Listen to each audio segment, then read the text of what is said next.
So last lecture में मैंने VPC create किया था। इस लेक्चर में आप लोग को RDS my SQL database create करके दिखाने वाला हूँ। तो चलिए आइए स्टार्ट करते हैं हम लोग।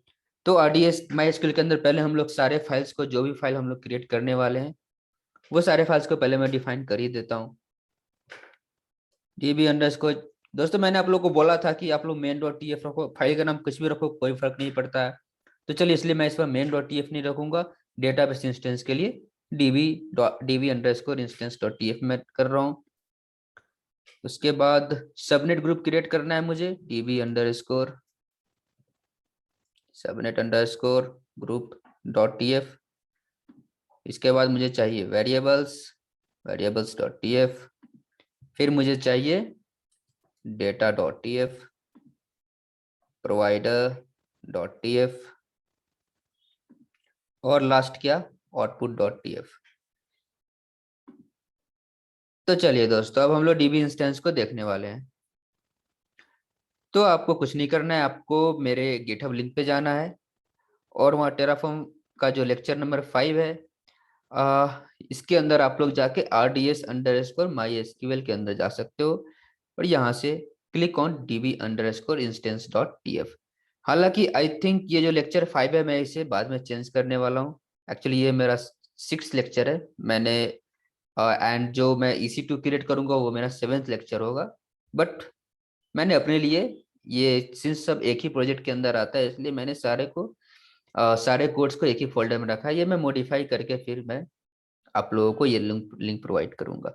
तो एज ऑफ नाउ आप लोग को लेक्चर 6 में जाना होगा और वहां पे RDS_MySQL के अंदर जा करके db_instance.tf आप लोग को ओपन करना होगा।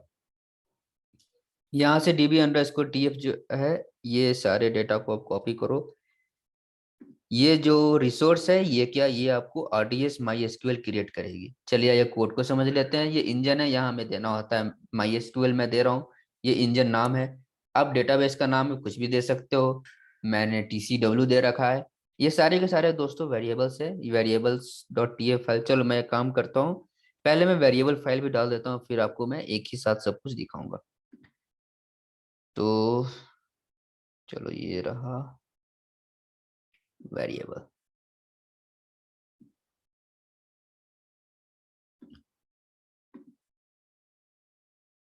चलो, जैसा कि मैंने आपको बोला, इंजन नेम जो है वो है MySQL। ठीक है, डीबी नेम जो है मैंने उसका वैल्यू TCW दे रखा है, क्लाउड वर्ल्ड। यूजर नेम जो है आप लोग देख सकते हो यहाँ, डीबी इंस्टेंसेस, यहाँ पे यूजर नेम है, पास है पासवर्ड के लिए, इसकी फाइनल स्नैपशॉट है। ये सबनेट ग्रुप है, तो सबनेट ग्रुप को मैंने क्रिएट किया है अलग से इस डीबी सबनेट ग्रुप में। यहाँ से मैंने, सॉरी, चलो मैं वहां बाद में आता हूँ। चलो मैं पहले आपको बाकी का वेरिएबल्स दिखा देता हूँ। तो ये जो डीबी इंस्टेंस में जो भी है, सारे के सारे डिटेल्स, जो भी आपको वेर डॉट समथिंग दिख रहा है, वो सारे डिटेल्स को मैंने एक्सप्लेन किया है वेरिएबल में, उसका वैल्यू डाला है। पास के अंदर पासवर्ड है declarables 2019। मल्टी एजाइल डिप्लॉयमेंट मैं नहीं चाहता हूँ, इसलिए मैं फॉल्स करके रखा हूँ। पब्लिक एक्सेस फॉल्स करके रखा हूँ। इसकी फाइनल स्नैपशॉट को ट्रू करके रखा हूँ, मुझे नहीं चाहिए स्नैपशॉट डिलीट करते समय। डिलीट ऑटोमेटेड बैकअप, जो भी ऑटोमेटेड बैकअप है वो सब कुछ डिलीट हो जाए, मैं चाहता हूँ हो जाए। इंस्टेंस क्लास मतलब कौन सा इंस्टेंस यूज करना है, तो मैं यूज कर रहा हूँ db.t2.micro। ठीक है। अब दोस्तों आपको याद होगा, जब भी आप मैनुअली ही कंसोल के थ्रू ही जब आप RDS क्रिएट करते हो, डेटाबेस क्रिएट करते हो, तो एक मैंडेटरी चीज है जो आपको डेटाबेस सबनेट ग्रुप, जो आपको ऑलवेज क्रिएट करना होता है before creation of your database. तो हम भी यही काम यहाँ पे करने वाले हैं। और चूंकि दोस्तों आपको पता है कि डेटाबेस सबनेट ग्रुप में दो सबनेट्स होते हैं, it should be in two different availability zone, तो वो सारी चीजों का हम लोग यहाँ पे अभी क्रिएट करने वाले हैं। तो db_सबनेट ग्रुप के लिए आपको क्या करना है, कुछ नहीं, फिर यहाँ जाना है, db_सबनेट ग्रुप पे क्लिक करना है। दोस्तों ये सारे के सारे कोडिंग मैं अभी भी आपको बोलूंगा, कॉपी मत करना। आप खुद से लिखो, कोई भी इशू मुझसे पूछ सकते हो, बस खुद से लिखो, अदरवाइज आप लोग नहीं सीख पाओगे ये। ठीक है। अब ये क्या कर रहा है, ये हमारा सबनेट ग्रुप क्रिएट कर रहा है। सबनेट ग्रुप का नाम मैंने मेन डाल रखा है, चलो मेन की जगह कुछ भी दे सकते हैं हम लोग, आप लोग मॉडिफाई कर लेना अपने हिसाब से। सबनेट आईडीज क्या है, सबनेट ये क्या है, मैं यहाँ पे क्या डाल रहा हूँ, ये डिटेल्स है। कैसा डिटेल्स है, मुझे दो सबनेट चाहिए, इन टू अवेलेबिलिटी जोन्स। तो ये वही दो सबनेट है। ये आया कहाँ से सबनेट आईडी? आपको याद होगा मैंने वीपीसी नेटवर्किंग के टाइम पे सबनेट्स क्रिएट किया था। अब मैं क्या कर रहा हूँ, उस सबनेट के डेटा को मैं बाय यूजिंग डेटा ब्लॉक मैं फेच कर रहा हूँ। अब उस डेटा को मुझे फेच करना है, तो वो फेच कैसे होगा, चलो वो डेटा डॉट टीएफ में हम लोग देख लेते हैं। ये सारे को मैं कॉपी कर दूं, फिर मैं आप लोग को ये भी समझाता हूँ।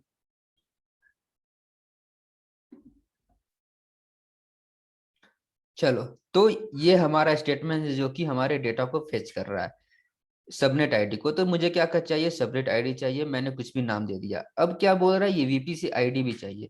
जब आप सबनेट आईडी फेच करने जाओगे तो आपको बताना होता है कि इस वीपीसी के अंदर जाके आप सबनेट आईडी का डेटा लेकर के आओ। तब वीपीसी आईडी कहाँ से है भाई, ये भी तो मुझे नहीं पता है। तो इसलिए मैंने क्या किया, पहले वीपीसी आईडी ही फेच कर लिया। तो वीपीसी का मुझे टैग पता है कि इसका जो टैग नेम है वो है TCW_VPC।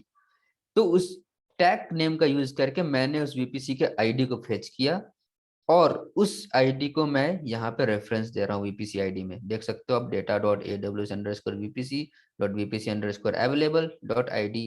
आप देख सकते हो सेम चीज। तो यहाँ से क्या हो गया, उसका आईडी फेच हुआ और उसका आईडी मैंने यहाँ पे मेंशन कर दिया। अब जो सबनेट आईडीज है, अब मैं सबनेट आईडी कैसे फेच कर रहा हूँ, इस वीपीसी के अंदर इस टैग के नाम से आप जाओ। टैग का नाम क्या है, TCW_डेटाबेस स्टार। स्टार का मतलब डेटाबेस के बाद कुछ भी, कोई भी स्ट्रिंग हो, कोई भी स्ट्रिंग हो, बस उसका बिगनिंग TCW_डेटाबेस से होना चाहिए। तो ये इस वैल्यूज के जो भी सबनेट्स होंगे वो सारे सबनेट्स को ये फेच कर रहेगा। और इस वैल्यूज के बस दो सबनेट है हमारे अकाउंट में। चलो मैं देख लेता हूँ, आपको चाहिए मैं आपको शो भी कर सकता हूँ। ये वीपीसी के अंदर आ जाओ आप, यहाँ से सबनेट के अंदर आ जाओ। आप लोग देख सकते हो बस दो ही डेटाबेस है जो कि स्टार्ट हो रहा है TCW_डेटाबेस से। तो बस ये दोनों डेटाबेस का आईडी फेच होगा यहाँ पे। ठीक है।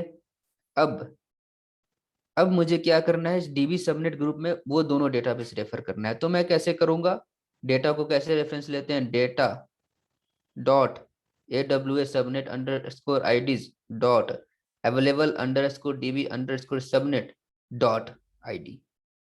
तो सेम चीज मैंने यहाँ लिखा है, डेटा डॉट ये डॉट अब आप लोग सोच रहे होंगे मैंने आईडी की जगह आईडीज क्यों लिखा है। बिकॉज हमें चाहिए सबनेट आईडीज, नॉट आईडी।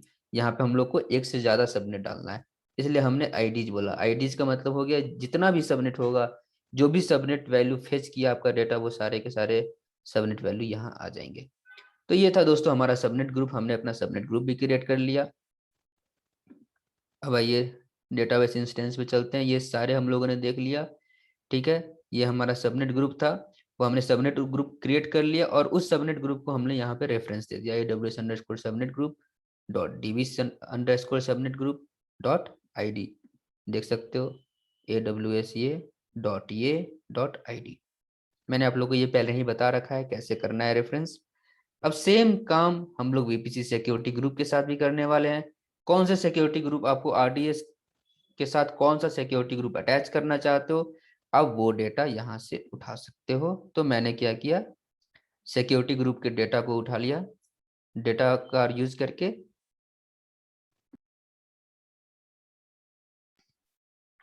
और इस डेटा की वैल्यू को मैं यहाँ डाल लिया। ठीक है दोस्तों, तो आई होप कि आप लोग समझ गए होंगे। जब भी दोस्तों आप वीपीसी सिक्योरिटी ग्रुप के मल्टीपल आईडीज को लिखते हैं, सिक्योरिटी ग्रुप के आईडीज को लिखते हैं, तो आपको कैपिटल ब्रैकेट के अंदर देना होता है। ठीक है। अब ये सारी चीज आप समझोगे कैसे, कि भाई आप कैसे समझ रहे हो, आप मुझे पूछोगे आप समझ कैसे रहे हो कि क्या कैसे देना है। तो मैं आपको चलो इस बता देता हूँ कैसे देना है। ये जो कैपिटल है ना, चलो मैं फिलहाल इसको हटा के रन करूंगा। अरे यार सॉरी, ओके, ये जो है मैं इसे हटा करके रन करूंगा अभी। ठीक है, तो हमने डेटा ले चुका है, डीबी इंस्टेंस ले लिया, सबनेट ग्रुप ले लिया। चलो आउटपुट ले लेते हैं। अब आउटपुट में क्या है दोस्तों, चलो वो भी दिखा देता हूं मैं क्या क्या चीज आउटपुट ले रहा हूँ।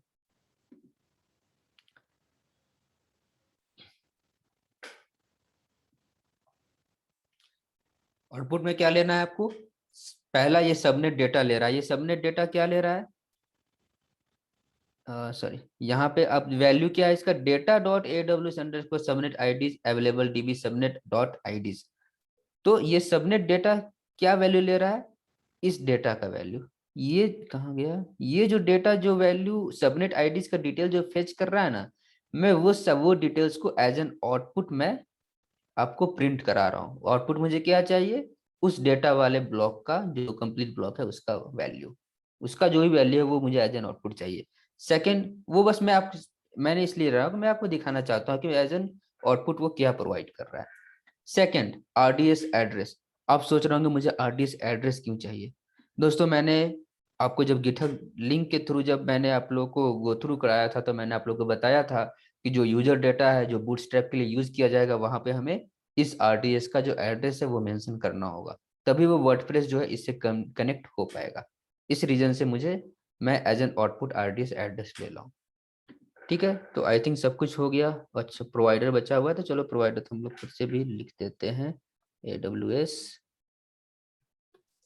टाइप क्या होगा, टाइप नीचे, सॉरी यहाँ देना है था region, region is US east 1।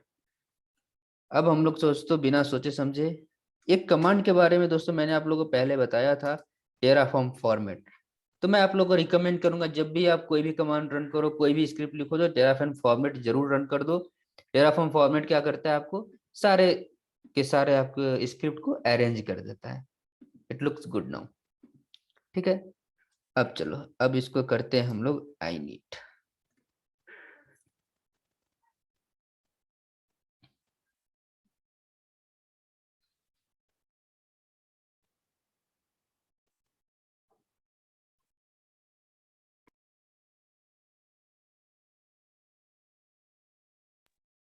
चलो टेराफॉर्म आई नीट हो गया। अब हम लोग करते हैं प्लान।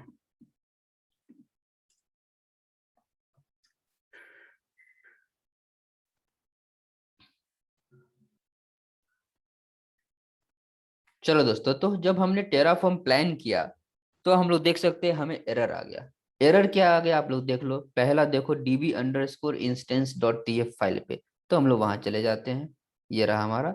अब इसमें भाई देखते हैं लाइन नंबर 11। चलो line number 11 BPC security group, यहाँ पे आपको एरर दे रहा है। एरर क्या दे रहा है, data.aws_security_group.tcwid इज दिस वन। ये आपको वैल्यू बता दिया, ये उसका वैल्यू है। ठीक है, तो वैल्यू तो हमारा चलो आउटपुट आ जा रहा है डेटा का, लेकिन ये क्या बोल रहा है, inappropriate value for the attribute. ये जो वीपीसी अंडर स्कोर, ये जो VPC underscore security under, अरे यार हटो, हाँ, ये जो VPC underscore security underscore group underscore IDs है ना, इसका वैल्यू ये नहीं होना चाहिए, ये इन अप्रोप्रिएट है। तो क्या, तो इसका वैल्यू क्या होगा, यहाँ क्या बोलता है, सेट ऑफ स्ट्रिंग रिक्वायर्ड। ये हमारा स्ट्रिंग है, ना कि सेट ऑफ स्ट्रिंग है। सेट ऑफ स्ट्रिंग क्या होता है ना दोस्तों, चलो मैं आपको, जैसे मैंने ये लिखा, चलो TCW, ये हमारा स्ट्रिंग हो गया। सेट ऑफ स्ट्रिंग क्या हो गया, ऐसा ऐसा दो वैल्यू, TCW1, TCW2, ये आपको मल्टीपल, ये आपको सेट ऑफ स्ट्रिंग है। बट अब सेट ऑफ स्ट्रिंग ऐसे भी नहीं लिखाता है, ऐसे तीनों लिख के उसके बाद ये हमारा होता है सेट ऑफ स्ट्रिंग। और स्ट्रिंग क्या हुआ, ये हो गया स्ट्रिंग। अब देख, ये स्ट्रिंग है नॉर्मल विदाउट ब्रैकेट, और ये हो गया set of string with capital bracket. वही यहाँ पे है, ये नॉर्मल स्ट्रिंग है बट ये इनएप्रोप्रिएट है। क्या है, इसे सेट ऑफ स्ट्रिंग रिक्वायर्ड चाहिए, मीन्स इसके बाहर आपको कैपिटल ब्रैकेट चाहिए, तो वो चीज हम लोग यहाँ पे डाल देते हैं। इसका जो वैल्यू है वो तो नॉर्मल स्ट्रिंग है, अब नॉर्मल स्ट्रिंग के बाहर हम लोग कैपिटल ब्रैकेट यहाँ पे डाल देते हैं। अब हम लोग इसे प्लान करते हैं, ये आपका रन हो जाएगा।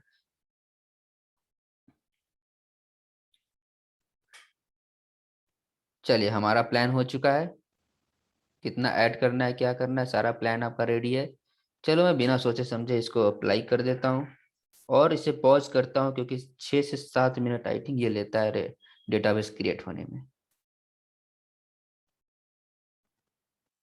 तो guys as we can see, our RDS database MySQL has been created, and as you can see, we have got output for that RDS address. This is RDS address, and this is the subnet data what we have fetched. Now let's move to the console. Go to the AWS, select RDS, click on RDS. Let's move.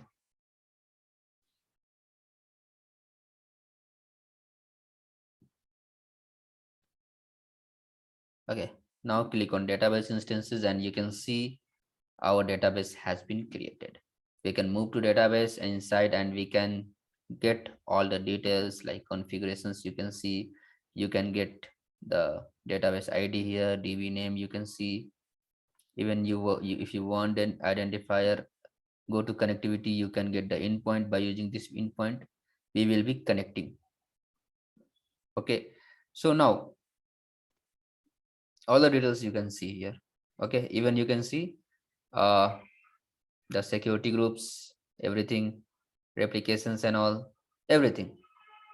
You can see replications will happen, replications is happening, replications. So now, so as you can see, our database has been created. Now what we will do, we are going to create a EC2 instances using with application load balancer, auto scaling group, and the bootstrap. We will do the bootstrap. The bootstrap we will do there. We are going to use this address. This is why the friends हम लोग यही reason है कि हम लोग as an output RDS address को निकाले हैं, ठीक है। बिकॉज मे बी जब आप प्रोडक्शन में काम करने जाओगे ना फ्रेंड्स, तो हो सकता है आपको RDS का कंसोल ही ना मिले। उसके बाद अगर आपको RDS, जो भी हो सकता है आपको RDS नहीं, आपको AWS का कंसोल एक्सेस करने को ही ना मिले। फिर भी आप चाहते हो कि आपके पास आपने जो भी रिसोर्सेज क्रिएट किए हैं उसका IDs वगैरह सब कुछ आपको मिल जाए, तो कैसे करोगे, ये उसका तरीका है। तो यहाँ से ये आउटपुट मैं कॉपी करूंगा। चलो इसको मैं हटा करके यहाँ से ये पेस्ट कर देता हूँ। ठीक है दोस्तों, चलो अब हम लोग मिलते हैं नेक्स्ट लेक्चर में, जहाँ हम लोग क्रिएट करने वाले हैं अपनी EC2 इंस्टेंसेस को।